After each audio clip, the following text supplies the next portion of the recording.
Bonjour à tous et bienvenue sur Dragon Set Photographie. Je suis David Hercuis et aujourd'hui nous allons faire un tour sur le module Layer dans One Photoro.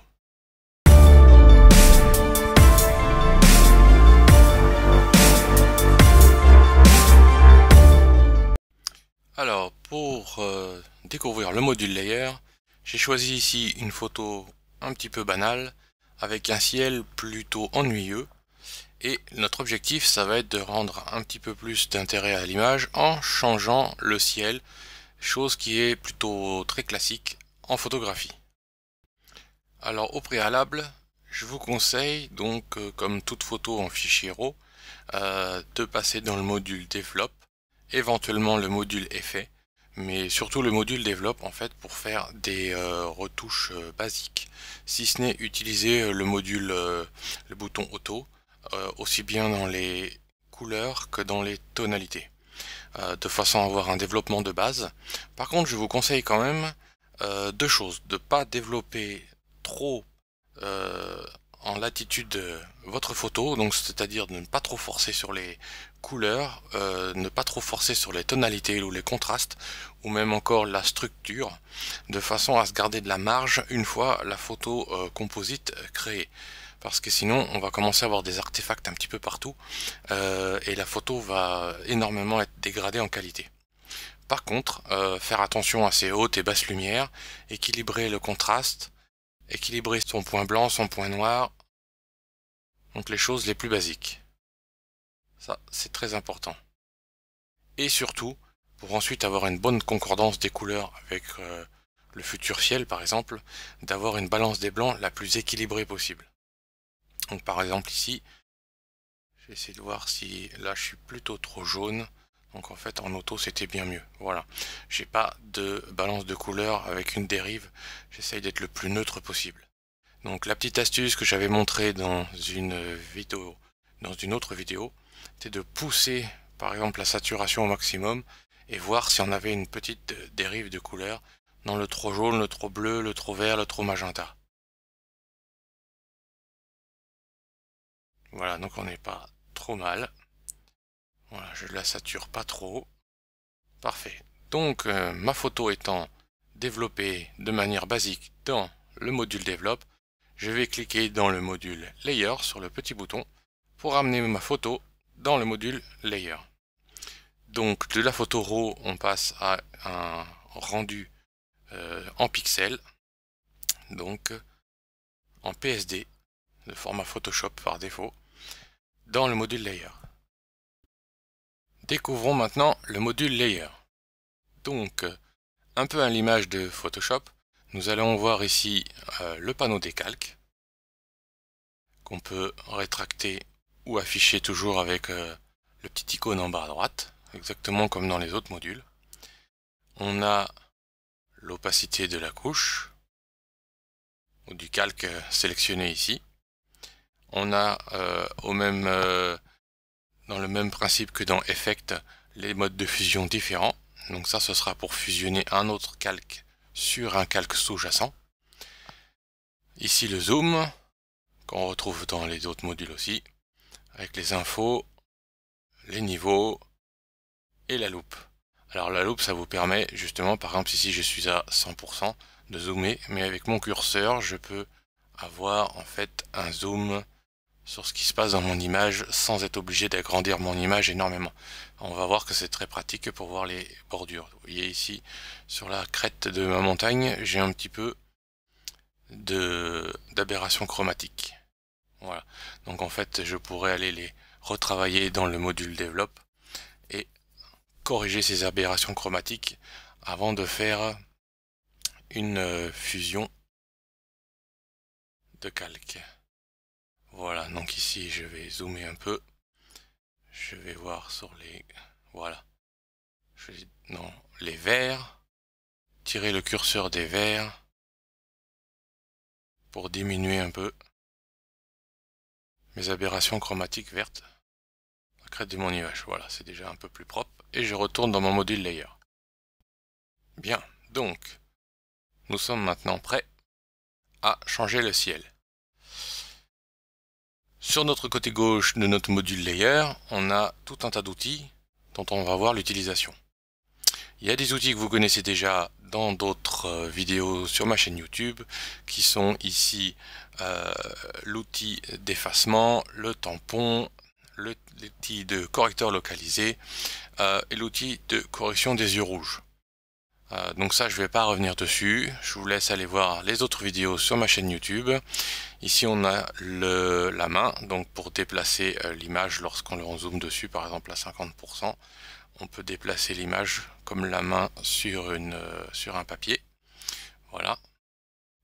Et l'outil loupe, donc pour agrandir notre image. Dans l'immédiat, ce qui va être important pour nous, c'est ce groupe d'outils ici, de Refine jusqu'à Move en haut. C'est tout ce groupe d'outils qui va nous être nécessaire pour changer notre ciel. Tout de suite là maintenant, ce que je voudrais vous montrer, c'est comment on peut ajouter un calque, une autre image sous forme de calque ici. Et nous allons voir justement l'application des outils sur tel ou tel calque. Donc si on veut ajouter un calque dans le panneau des calques ici, on peut tout simplement double-cliquer sur l'image. Une boîte de dialogue va s'ouvrir et on va nous demander si on veut l'ouvrir en tant que nouvelle photo. Donc dans ce cas-là, on aura deux onglets. Je vais justement le faire de suite. Voilà. Donc en fait, j'ai deux onglets. Donc on peut travailler sur deux images, deux projets en même temps. Voilà. Je le referme sans sauvegarder. Ou alors je redouble-clique dessus et je peux l'ajouter, alors annuler ici à gauche forcément, ou l'ajouter en tant que calque. Quand je clique ajouter en tant que calque, il va s'appliquer dessus mon premier calque en tant que calque dans mon panneau. La question qui s'impose maintenant est comment est-ce que on fait pour obtenir un ciel ici dans les onglets. Alors ici, ce qu'il faut comprendre dans ces deux onglets, c'est quand je vais dans l'onglet File, en fait je vais dans l'onglet comment je dirais, des dossiers, des documents qu'il y a sur mon ordinateur. Donc si vous avez un dossier par exemple avec des sources composites comme des différentiels, comme différents objets ou des textures, vous pouvez tout à fait avoir un dossier sur votre ordinateur et dans File vous pourrez cliquer par exemple sur le dossier correspondant. Ici si je vais sur Desktop qui correspond à mon bureau, voilà, je vais avoir les dossiers de mon bureau, le dossier des essais, le dossier en one photo, etc. Je peux encore rentrer dedans. Donc en fait on peut tout à fait naviguer sur son ordinateur à travers l'onglet File. Et vous avez en fait ici le chemin de navigation. Maintenant, dans Extra, j'ai tout pareil le chemin de navigation, mais ici Extra, ce sont plutôt les extras fournis par OnOnePhoto. Donc par exemple, si je retourne en arrière dans mes extras, ici j'ai tout un tas d'arrière-plans. Là, en l'occurrence, il n'y en a pas du tout. Ici, des bordures. Ici, des ciels. Et des textures. Voilà. Et donc j'ai tout un tas de superpositions ici qui ont été offerts en téléchargement par OnOne. Tout un tas de textures ici. Encore des textures, etc. Donc en fait, quand OnOne propose des petits compléments, des petits extras en téléchargement, ils vont tout naturellement se placer dans ce dossier. Pour ma part ici, en fait j'ai créé un dossier mes extras à moi dans lequel je vais glisser mes sources de composition de façon à naviguer à partir du module layer de manière plus simple, et les extras de OnOne qui sont ici. Et quand vous double-cliquez dessus, donc vous avez tout un tas de bordures qui sont offertes. Voilà, les bordures noires, les bordures de type film. Voilà, donc il y a énormément. Donc ça c'est fourni avec OnOnePhoto à l'achat. Les arrière-plans, et on voit ici par exemple Skies, où donc il y a tout un tas de ciel qu'OnOnePhoto propose. Voilà, dès le départ, ce qui nous permet de bien s'amuser avec OnOnePhoto dès le début, dès l'achat. Je ne vais pas m'étaler dans cette vidéo pour vous expliquer comment recharger ou ajouter donc des extras, des sources composites dans la gestion des extras. Vous avez tout simplement déjà un petit menu ici dans Files, Manage Extras, qui vous permet en fait d'importer ou autre vos extras. Donc on fera une vidéo dédiée complète pour faire ces extras à soi ou ajouter vos extras dans ceux dans OnePhotoro. Voilà, donc revenons maintenant à nos outils. Donc nous avons l'outil Move ici. Et l'outil Move, en fait, ce qu'il faut bien comprendre, c'est qu'il faut d'abord bien déterminer quel calque on choisit ici, sur lequel nous allons travailler. Donc par exemple, je choisis mon ciel. Si je prends l'outil Move ici, je vais pouvoir déplacer seulement le calque de mon ciel, comme vous pouvez le voir, voilà, comme une image sur une autre. Voilà. Nous avons quelques outils ici, donc d'agrandissement et autres, parce que je peux tout à fait zoomer mon calque, mais pas l'ensemble de l'image, donc seulement le calque sélectionné. Je peux le retourner dans un sens ou dans l'autre, faire un retournement vertical immédiat, horizontal, ou l'agrandir au format du canevas. Donc le canevas, c'est en fait le support sur lequel je travaille en dessous, qui est de la taille de mon image pour le moment. Voilà, donc ici, si je clique, hop, ça étire mon image à la taille du canevas, donc de l'image qui est en dessous. Donc là, je vais annuler parce que ça ne me convient pas. Voilà. Donc ça, c'est l'outil Move. Ici, on a l'outil Crop Tool.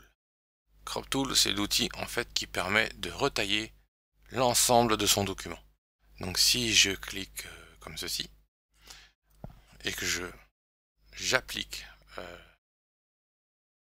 le recadrement, j'ai recadré mon image du dessus, donc je vais revenir sur l'outil Move. Si je déplace mon calque du dessus, on voit que j'ai aussi retaillé mon image d'en dessous. Donc crop, ça retaille l'ensemble du document. Donc si vous avez 10 calques, les 10 calques sont retaillés, tout est à la même mesure.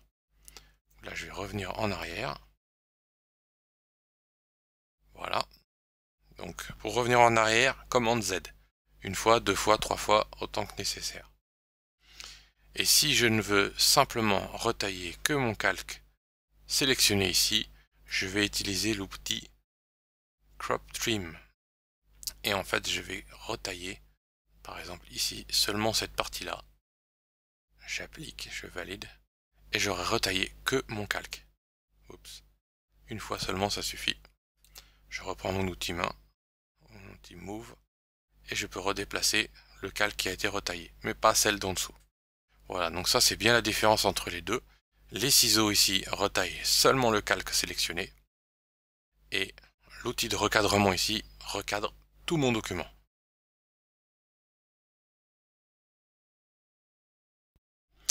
Dans la suite des outils que je voudrais vous montrer dans l'immédiat, ce sont ces deux outils-là. Donc l'outil masque et ici l'outil filtre dégradé. Et pourquoi? Parce que ce sont ces deux outils-là que je ne vais pas utiliser pour changer un ciel, mais ça pourra vous être utile pour d'autres images. Et on utilisera les outils restants justement pour le ciel, en cas pratique.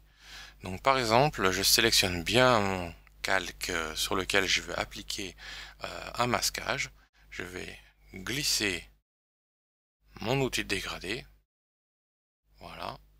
Et donc on voit que j'ai une partie noire et une partie blanche. La partie noire, c'est l'outil, c'est la zone justement qui sera totalement masquée. Donc si je retourne par exemple mon filtre dégradé comme ceci, eh bien on voit que mon calque de ciel ici est apparent en haut, et au fur et à mesure que ça devient noir, c'est mon calque du dessous qui apparaît. Donc c'est le noir cache la zone de mon image, donc de mon cas sélectionné, et le blanc fait apparaître. Voilà. Je reset. Donc ça, c'est notre outil filtre dégradé qui fonctionne exactement comme dans le module effet d'ailleurs. Et ici, c'est l'outil lasso Donc ça c'est pour faire le contour par exemple de maisons, d'immeubles ou d'objets qui sont très architecturaux. Voilà. Une fois fermé, je peux appliquer le masquage dedans ou dehors.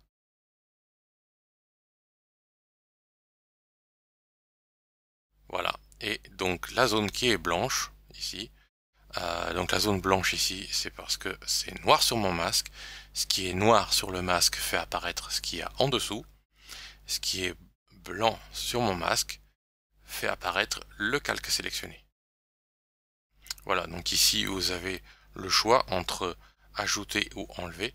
Donc le principe est le suivant, si je fais commande Z pour revenir en arrière, voilà, j'ai mon outil donc sélectionné, je vais faire un petit carré, hop, un petit rectangle, dans lequel c'est marqué Remove. Si je clique au centre avec le petit négatif, paf, ça me le remplit en noir et c'est la photo du tout qui apparaît. Si je clique lorsque j'ai mon petit pot de peinture avec le négatif dessus, j'appuie sur le bouton ici Add. En fait, c'est tout simplement que ça va m'ajouter, ça va pas me le remplir en noir, mais plutôt en blanc. Donc si je clique, comme c'est déjà blanc, ça va rien va se voir. Mais je peux par exemple faire mon rectangle, le fermer, cliquer sur Remove, ça me remplit de noir. Mais en gardant mon outil toujours pareil, je peux aller à l'intérieur, refaire un rectangle.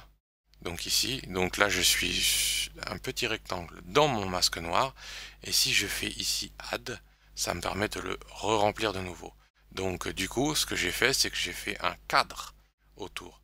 Donc j'ai rempli de noir mon blanc et j'ai rempli de noir mon masque qui était entièrement blanc à l'origine. Voilà. Je fais commande Z pour revenir en arrière.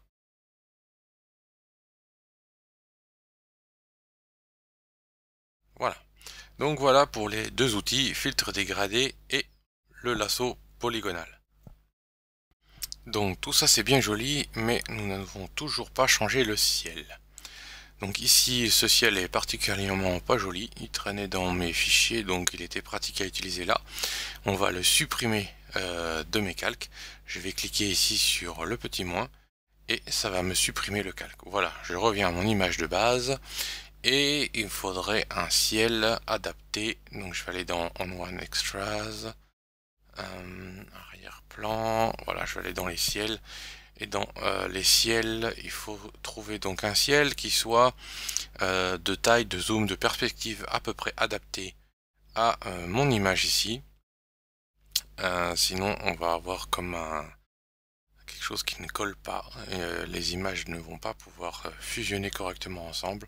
Peut-être que celui-ci devrait être pas mal. Voilà, je vais l'ajouter en tant que couche. Voilà, on n'est pas tout à fait dans l'idéal au niveau de la colorimétrie. C'est pour ça que tout à l'heure je disais que il faut faire très attention à sa balance des blancs, à l'équilibre des couleurs, des contrastes, parce que si on a trop de décalage par exemple entre une image et une autre quand on fait une composition, pour rééquilibrer le contraste, les couleurs, les tonalités, etc., ça peut devenir très très compliqué. Donc l'idéal c'est d'avoir des images qui soient déjà pré-développées le plus coordonné possible, de façon à ce que ce soit plus facile une fois le composite en fabrication. Voilà, donc on va démarrer avec ce ciel qui a l'air plutôt pas trop mal. Donc nous sommes sur le calque du ciel qui est sélectionné et en fait on veut que le ciel bien sûr s'applique au ciel de l'image en dessous. Donc de cette image ici, voilà, on va vouloir remplir donc le ciel là mais pas masquer la montagne évidemment. Donc ce qu'on va faire c'est passer le calque, le prendre, le glisser pour le faire passer en dessous. Voilà. Donc si je masque ma première image, je vois mon ciel qui est en dessous. Donc nous avons ici deux pinceaux. Donc ici, si on laisse le curseur dessus, on voit Quick Mask, donc ça c'est masquage rapide à la volée, et l'autre Masking Brush. Donc si on prend le pinceau de masquage, Paint Out, donc ça va nous dire de peindre en exclusion. Donc ça veut dire que si j'ai mon petit moins dessus et que je peins, alors voilà une erreur classique, par exemple, je commence à peindre, mais sur le mauvais calque. Moi, je veux peindre ici pour cacher ce calque, donc et cacher une partie de ce calque, et je veux cacher le ciel de ce calque de façon à ce que le ciel d'en dessous apparaisse. Donc si je peins ici, par exemple, voilà, eh bien, je vais voir sur le calque ici, le masque de mon calque, le noir qui apparaît, et le noir masque ma première image pour faire apparaître mon ciel qui est en dessous. Voilà, le même principe que tout à l'heure avec le masque dégradé ou le masque polygonal. Donc, comme on dit toujours, le noir masque le calque, le blanc fait apparaître le calque. Donc là, le noir, donc c'est mon image du dessous qui apparaît. Donc là, j'ai utilisé un pinceau à main levée. Donc après, j'ai toute la bordure à faire et c'est là toute la délicatesse du travail à faire. Donc je vais revenir en arrière parce que là, je vous ai donc montré l'outil pinceau. Tout simplement peindre en noir, Paint Out, et ici peindre en blanc. Donc si je reprends Paint In, hop, je repeins en blanc sur mon masque, comme vous pouvez le voir là. Oups, j'ai changé le mode de fusion, je vais revenir en normal, voilà. Et en peignant en blanc, je fais réapparaître l'image, mon calque sélectionné. Donc voilà, ça c'est le pinceau tout bête qui peint en noir et en blanc sur le masque. Ici vous déterminez la taille du pinceau, plus ou moins grand. Ici vous déterminez le dégradé du pinceau, donc si je le mets très grand comme ceci, en fait, Paint Out, voilà, donc ça va me faire un cercle très sombre. Ici je fais un dégradé, voilà, et là on aura beaucoup plus de fondu dégradé. Donc feather c'est plume, en anglais c'est donc le dégradé. Et ici l'opacité, donc si je diminue l'opacité, je vais peindre plus en noir en blanc, mais dans une forme de gris. Voilà, donc on est un petit peu gris sur mon image. Donc si j'appuie plusieurs fois et que je rajoute du gris petit à petit, et bien ça finit par faire du noir évidemment. Donc là on voit sur mon masque, donc j'ai du noir, du blanc, du gris selon l'intensité avec lequel j'ai utilisé mon pinceau. Si j'appuie sur la petite icône ici, je vais pouvoir afficher mon masque. Voilà, en superposition qui apparaît en rouge. Voilà, donc on voit que quand j'applique le pinceau plusieurs fois, comme avec un pinceau de peinture, eh bien je rajoute de plus en plus de peinture. Et ici en l'occurrence, donc le rouge quand j'ai activé mon masque, et donc qui correspond au noir, ici sur mon masque de calque. Voilà. Alors il y a une façon de réinitialiser le masque, de le remettre à zéro, c'est cliquer droit sur son masque et de mettre, alors on a cité que des options de copier, de resetter, donc là ici je vais le resetter, donc là mon masque est revenu à zéro. Et si je repeins, il réapparaît automatiquement. Voilà. Copy mask, ça va être pour le copier et le coller sur un autre calque. Créer un masque de luminosité. On a vu ce que c'était dans le panneau effet dans les vidéos précédentes. Et ici, on peut afficher donc le calque en niveau de gris ou en superposition de rouge comme on a vu tout à l'heure. Voilà.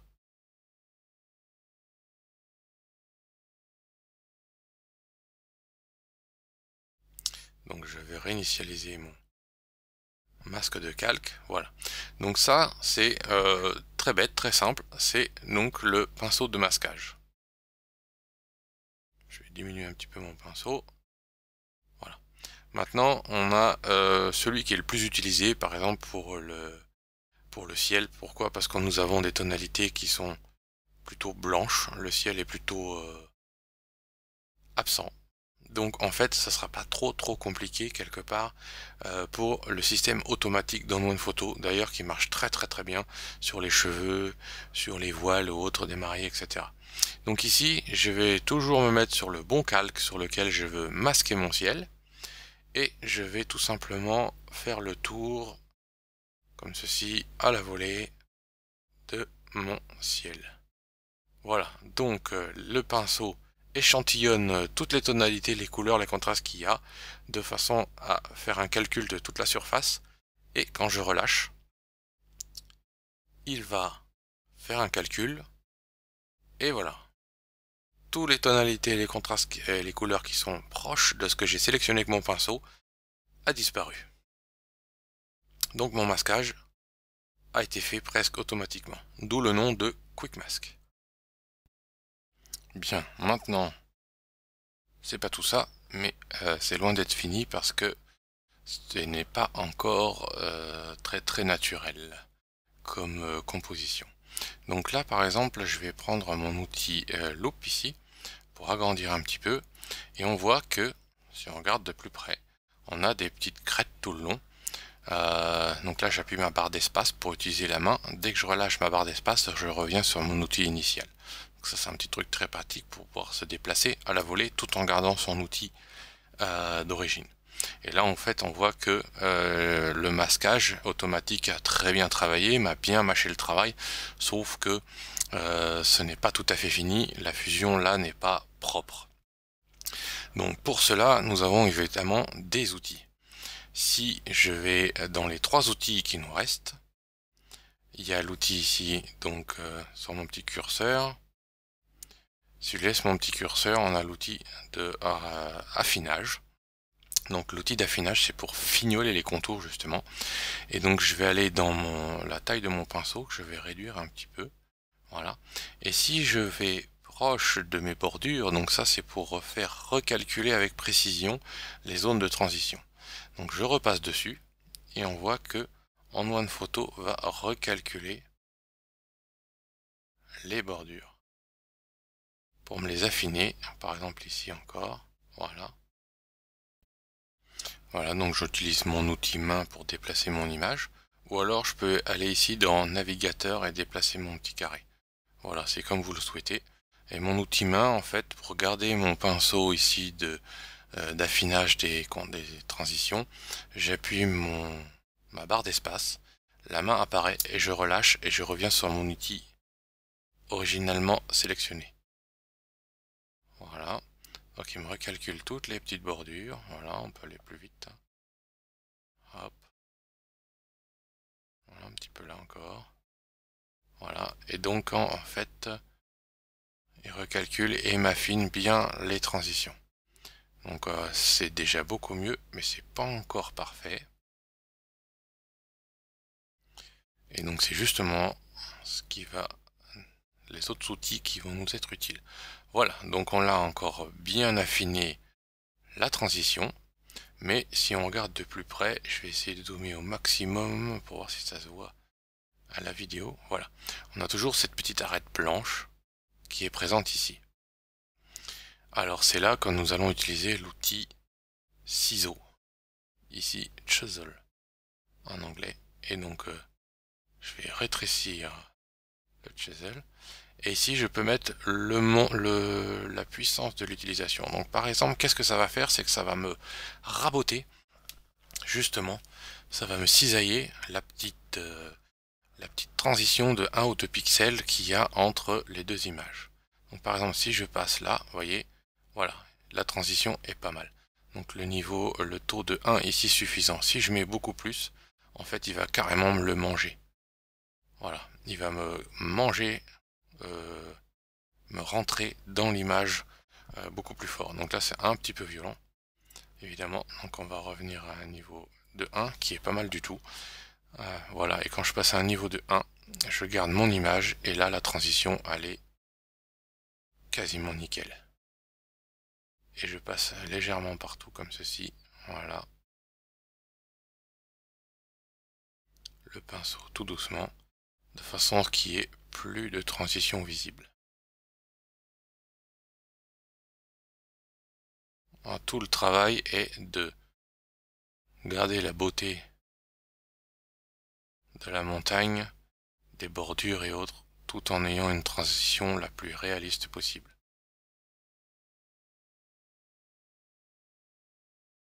Hop. Voilà, et à chaque fois que vous passez, en fait, si vous passez 4 fois au même endroit, il va manger 4 fois l'image un petit peu plus, il va rentrer dans l'image. Alors n'hésitez pas parfois à retailler, comme ici, à rediminuer la taille de votre pinceau pour aller dans les tout petites aspérités. Voilà. Sinon on va attaquer l'image aussi. Donc quand même garder un maximum de la photo d'origine.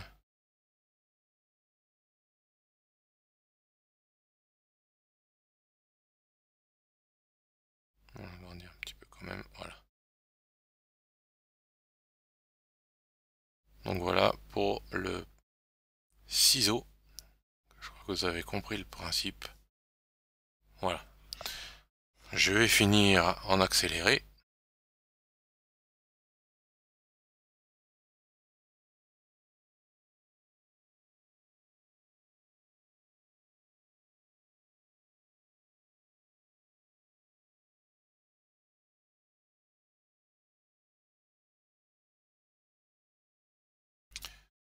Voilà. Donc là, la transition a l'air pas mal du tout. On ne voit plus de différence de transition de la composition. Alors c'est un peu dommage parce qu'il y avait encore un outil à vous montrer. Mais je vais vous le montrer quand même. Ça va affiner un petit peu encore la transition. Donc vous avez vu ici le pinceau ici d'affinage des transitions. Le ciseau ici, le chisel qui permet de manger les petites crêtes qui restent.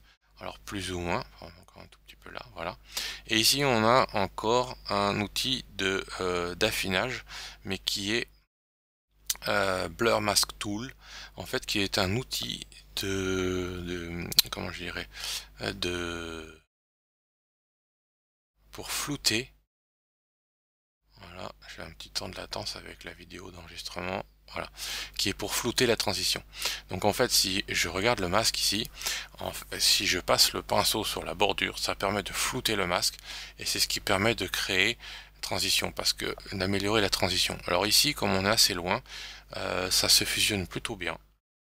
Mais parfois, peut-être un petit peu comme ici, si on a trop de netteté d'un côté et qu'on a une transition qui est trop cassée, et donc pas de petit flou de 2 pixels, ça ne fait pas du tout naturel. Et en fait, ce pinceau, en passant sur la bordure, permet de créer un petit dégradé légèrement flou juste sur la phase de transition. Donc sur des choses comme là, c'est moyennement utile parce que ça se passe pas mal du tout, mais parfois on a une image qui est bien trop fortement nette, trop contrastée par rapport à une autre, et donc c'est là où on a besoin de faire une transition entre les deux, et cet outil justement sur les crêtes, sur les transitions comme ça, va permettre de rendre bien plus naturel le passage. Voilà, mais là on a limite pas besoin. Voilà, et si je regarde en mode de gris mon masque, en fait on voit bien ici que j'ai flouté un peu ma transition, alors que ma transition ici est cassante. Voilà, si je passe ici, voilà, donc là j'ai mis un taux de 12, mais si je mets beaucoup plus par exemple, on va voir que mon flou va être plus large. Voilà, et si je réduis, mon flou va être beaucoup plus petit. Voilà, donc ça c'est les outils d'affinage du masque.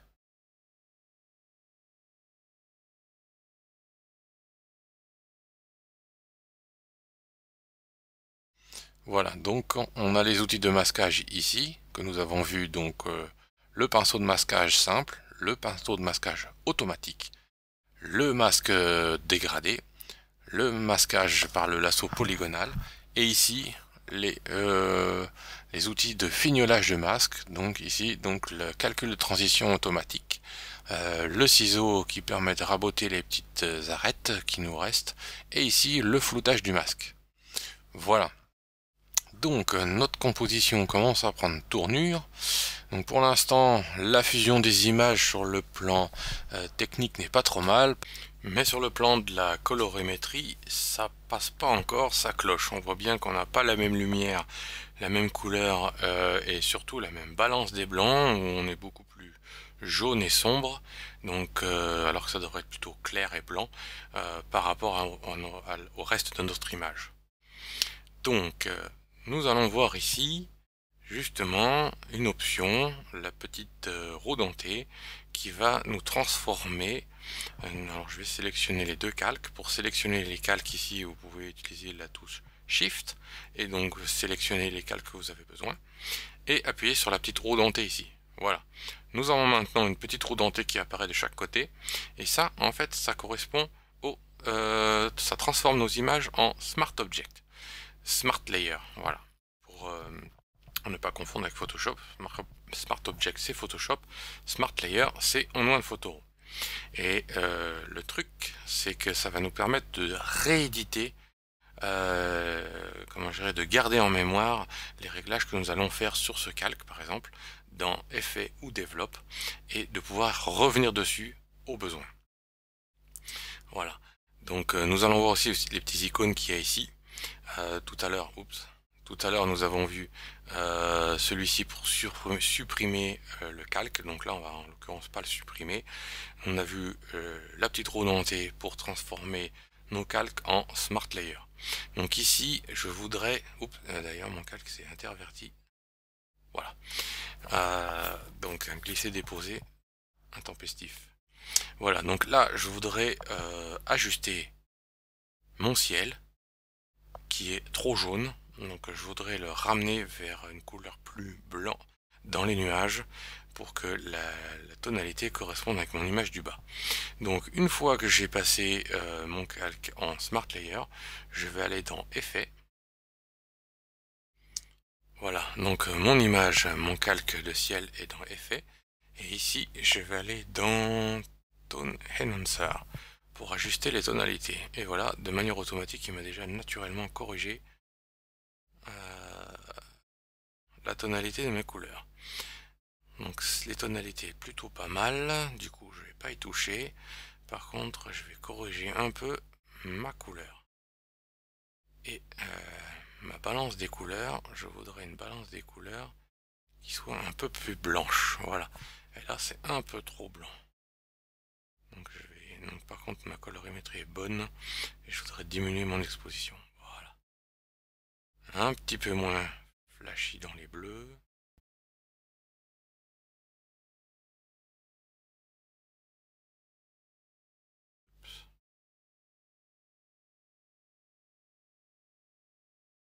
Alors là je dégrossis parce que en fait là je voudrais dégrossir un petit peu et rapprocher mon ciel de mon autre calque. Voilà, donc je retourne dans Layer maintenant, en ayant ajusté un petit peu ma tonalité et ma couleur. Voilà, donc là il est un petit peu trop flashy, mais donc je peux retourner dans Effect, le rendre un petit peu moins saturé.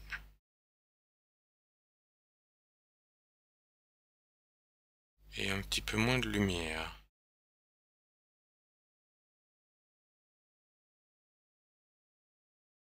Voilà, donc je retourne dans Layer. Voilà, donc c'est corrigé. Et ici on voit que Effect a été appliqué, et donc ce qui me permet, donc ça c'est le but du Smart Layer ici, avec la petite roue dentée, c'est de pouvoir garder en fait les ajustements du module Effect dans ce calque. Si je prends mon calque au dessus, je vais dans Effect aussi, voilà, il est en Smart Layer aussi, et là je vais développer un petit peu mon calque pour m'en rapprocher de mon ciel. Voilà, on va faire une autocorrection aussi. Voilà, on a un petit peu plus de définition. Là, on peut jouer un petit peu plus sur le contraste. On va rajouter un petit peu de punch au niveau de la couleur. Voilà. Je retourne dans Layer. Hop, on a déjà un peu dégrossi le travail.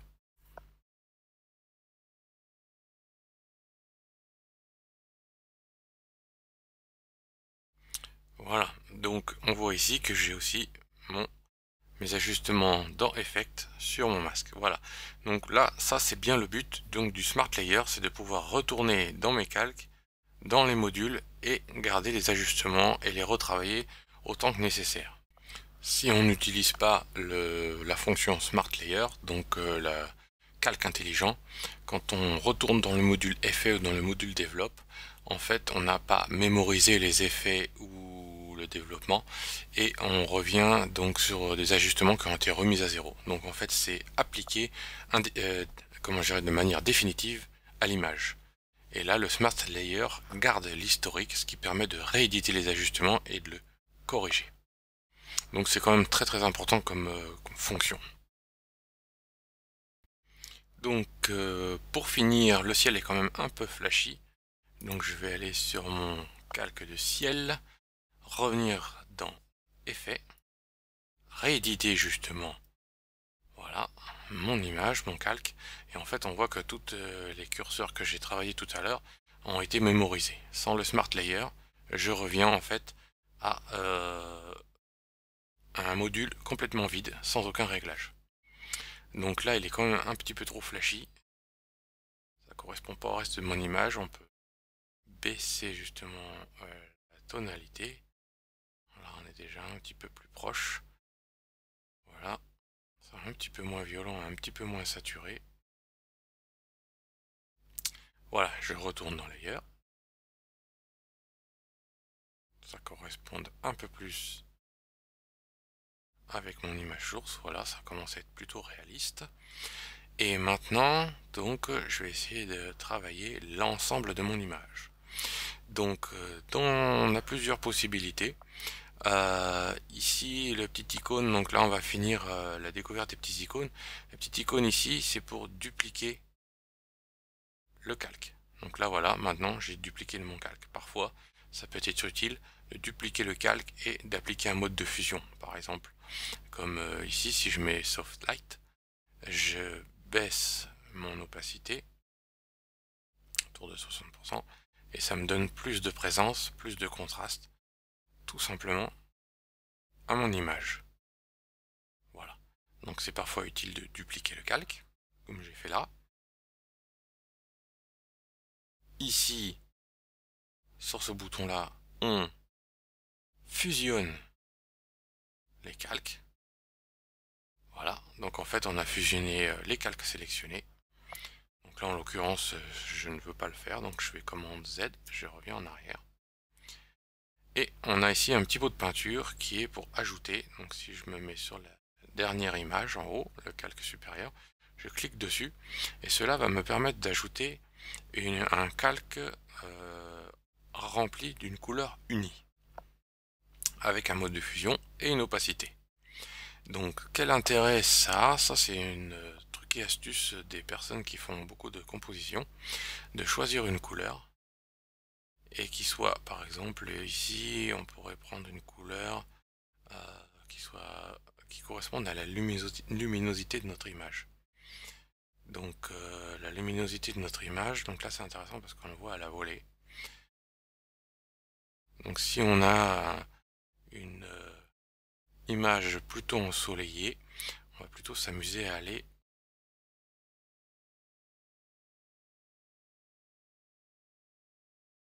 un petit peu dans les orangés, c'est pas mal, voilà.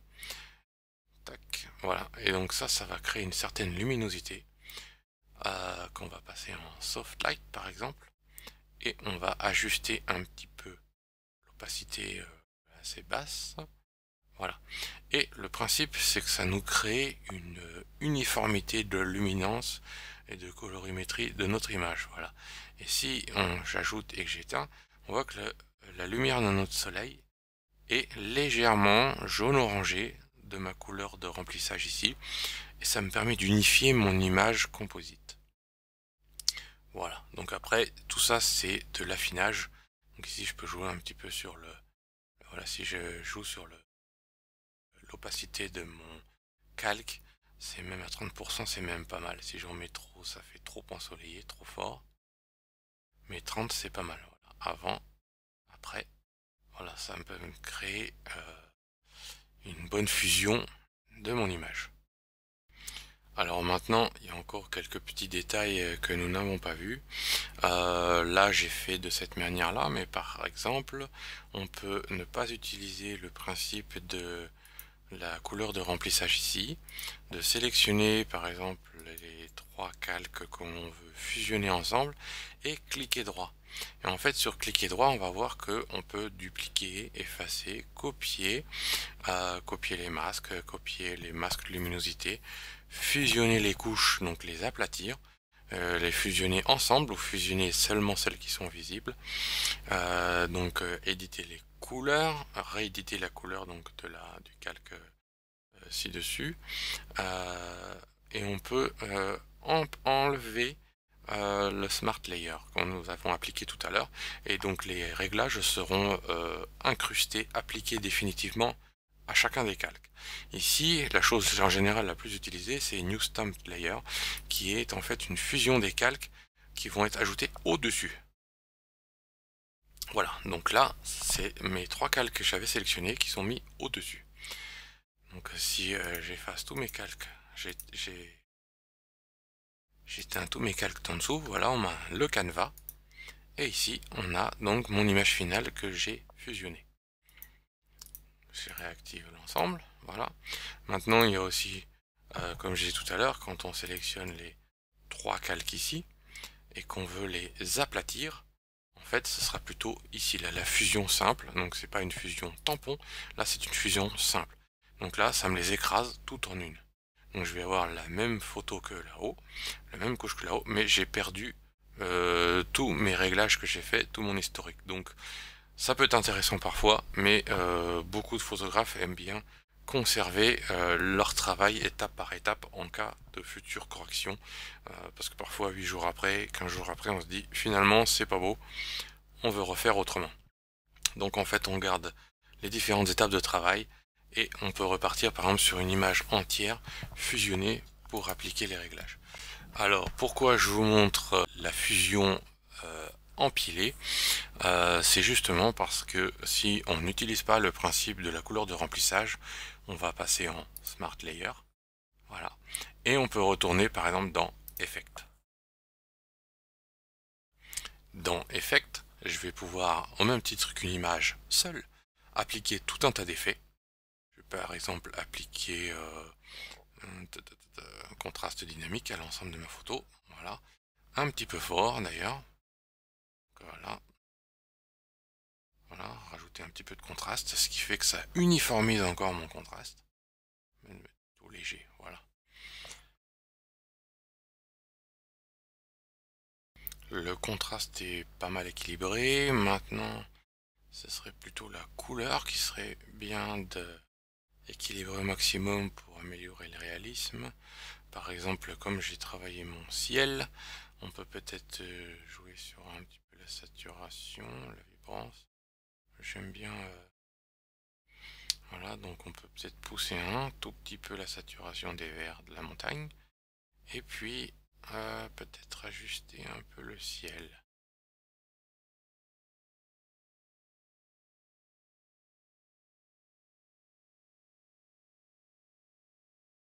Voilà, si on ajuste un petit peu la luminance du ciel, voilà, on arrive encore à rendre la photo encore plus vraie.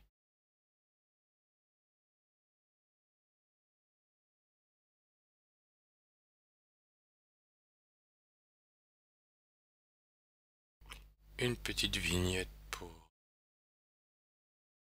harmoniser tout ça. Voilà, pas trop violente quand même. Voilà.